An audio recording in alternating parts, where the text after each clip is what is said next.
My name is Alexander. I like to start my trips with introductions and learn about why you're here. I'm going to start on this side with Bob.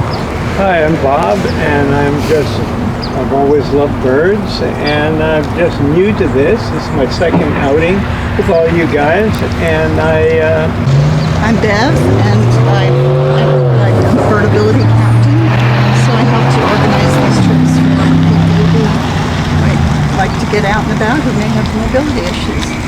But it's for everybody. My name's Leonel. I'm with Monterey Waterkeeper, and my main job is to preserve and protect our drinkable water, and water is very important for birds and for our health, so this is awesome, just collaborating with the Audubon, so thank you guys for being here.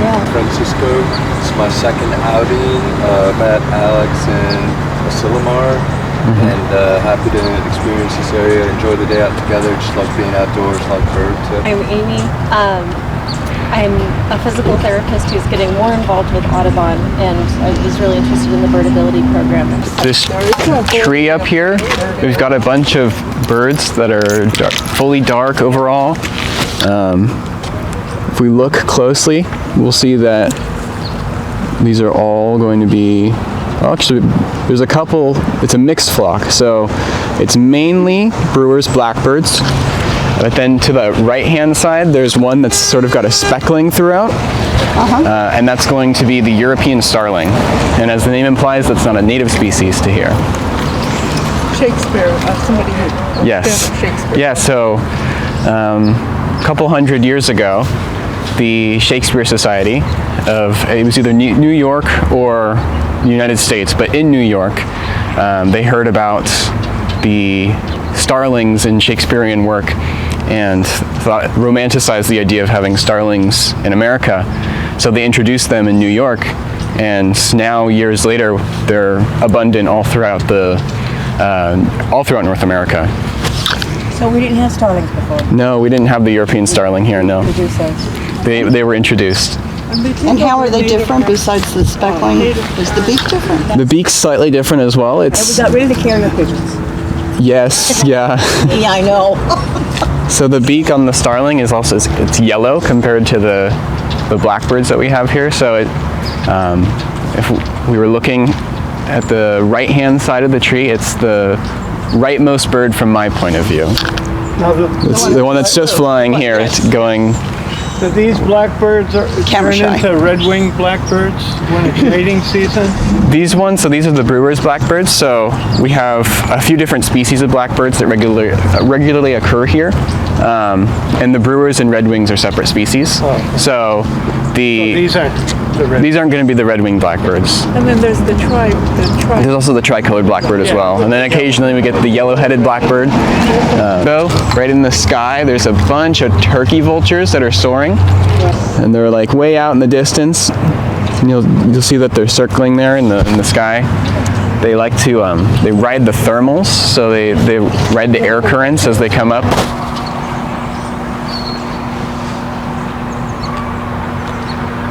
The meadowlark is a beautiful call. It's kind of like... That's very good, yeah. There you go. Did you do that?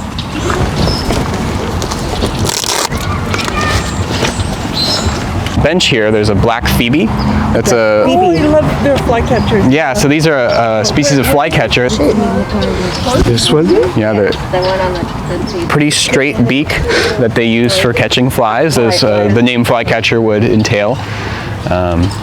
And they like to sit on high perches and swoop down and snap a fly or a little insect. Oh, mini husky. Oh yeah. She's awesome. There's some resources that you can have on your phone for bird ID purposes. If you are like sitting in your backyard and you see a bird and you're like, I don't know what that is, and it's calling. There's an app called Merlin, which is part of the Cornell Lab of Ornithology, and their projects that they do with eBird and Merlin. And you just download that app and it can help you ID those birds. So it can ID it by call, so by sound if you do a sound recording. Or if you get a good picture of it, it can ID it by photo, and then You can also get a comprehensive list of the birds in your area. So if you say, what are the local birds in Salinas that are likely today? It'll get a list for you. And then you can be like, okay, this is what I'm going to expect if I'm going to go out on a walk today. Most amount of resources that we've ever had for birding, and the availability to have trips like this and to have the knowledge of trips like this just completely virtually. We have a yellow-throated warbler that's hanging out in El Estero Park right now. If you are right in the parking lot there's a big oak tree, and it's been known to hang out in that oak tree. We're hearing more as we're walking out, as we get more of this this dense foliage here. There's going to be more in there, yeah. They got more places to hide. This is a good demonstration of how Merlin works, if anyone's interested. So we have a bird that's calling here that is blanking on me. I can't quite figure it out. So what we can do is we just hit sound ID and then wait for it to call. That is so cool. And there we go. And now it identifies it. So we have a Buick's wren that's calling, which was that trill. And then that more continuous one that we were hearing is the Hutton's vireo. Anything of it, but Oh, there's a squirrel if anybody wants to see a squirrel. What's he eating? An acorn? I know, right? Oh, he's beautiful. Anybody want to play horseshoes? Yeah, it might be That guy's got a little mohawk. Yeah, the titmouse, so many birds, like right in your community. And this is the first time we've done a walk at this park, and when we were scouting it out, I was surprised because I'd never been here. And I was thinking, man, there's a lot here. This is a good spot for this. Up here on this lamppost, there's a bird box. A bird box with no bottom, though. No, it's not what was up there. Birdhouse with no It has no bottom. Got one on the ground. Well, hopefully those are the ones that make the mud nest up on top. What can you say about the white-crowned sparrow? Well, the white-crowned sparrow is a neat one. They've got this fun call that starts with these longer notes and then ends in shorter notes. You'll hear that all throughout Monterey in the springtime as we get closer to the breeding season. A lot of birds start to call more, and with the white-crowned sparrow, if you get like super technical with species and subspecies and all these things, we have a bunch of subspecies of this bird here. California scrub jay, this one is looking toward us as opposed to away from us this time, so we can Made it to the garden, and this is the garden lady right here, so maybe she'd like to speak. Hi everyone, Letty Hernandez. I grew up in this park. It was built in the 80s, right when I was born, and so got to grow up with the trees literally. Anyone at the top? Oh, these are goldfinches. Oh, American goldfinch. American goldfinch. Okay. Yeah. We get a couple goldfinches here. We get the I think my neighborhood would get the lesser. yeah, we get lesser, and then there's also the Lawrences that come through in the spring. Okay. There's another one that's like. So that's not a squirrel nest? That's a bird nest? That's why It could be a squirrel nest, but these nests, they're just popping up as we're getting closer to the spring. Where? Oh, yeah. Oh, yeah. Good eye, So Bev. here's the Anna's hummingbird that we've been hearing. In good view. It's picking at one of the... Next to the yellow flower. I see them. Two Yeah. little birds in there. I see them. Oh, there's one lower, yeah. It's a good way for the dandelion to spread the seeds as well. Yeah. Picking at them. See the male and the female. Yeah, it's a good example of the difference between the That's two. a good scope.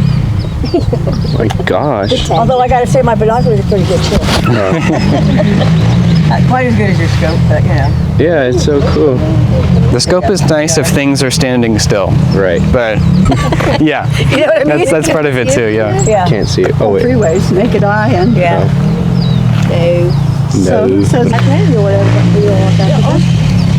can't have It'll take me a while to get the differences.